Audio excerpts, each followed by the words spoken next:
जय जगन्नाथ। गत किछि दिन तले जम्मू काश्मीर पहलगाँव में आमर भारतीय 27 जन नागरिकंकर जो मर्मतुक हत्या करा जाइछि तांकर अमर आत्मार सद्गति मु कामना करुछि। प्रभु जगन्नाथ सेमानंकर अमर आत्मा को तांकर चरण तले विलीन करंतु।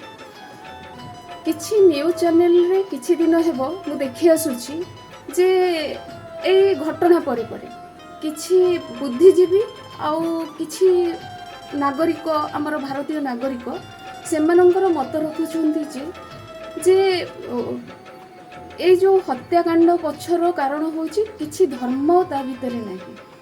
आज्ञा जदि धर्म नाही ताले धर्मर ना नै काहेकि हत्या करा हला ए जिनस उपरे समस्तंकर दृष्टिगोचर हेबा दरकार।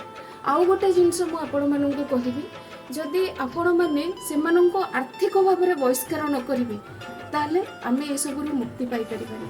तेणु आपण माननकु मु अनुरोध करिबी आपण माने कोनोसी जगह जदि किछि जिनस किणा बिका करूचंती ताले प्रथमे से जगार कि से लोकर परिचय नियंतु तापरे आपण जिनस क्रय कि विक्रय करंतु।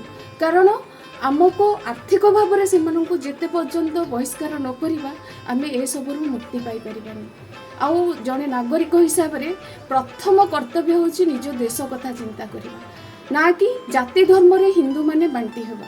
तेणु आमे निज भितर बांटी न होई निज भितर एकता आनी निज धर्म को आमको निज को बंचाइबा को पड़िबो। अलगा संप्रदाय जो आम उपरे हिंसा कि कोनोसी जदि जदि धर्म भाव में न होची ताले मुर्शिदाबाद रे हिंदू माने काहेकि पलायन कले आ उपरे निश्चित भाव में आपण दृष्टि दियंतु। जय जगन्नाथ।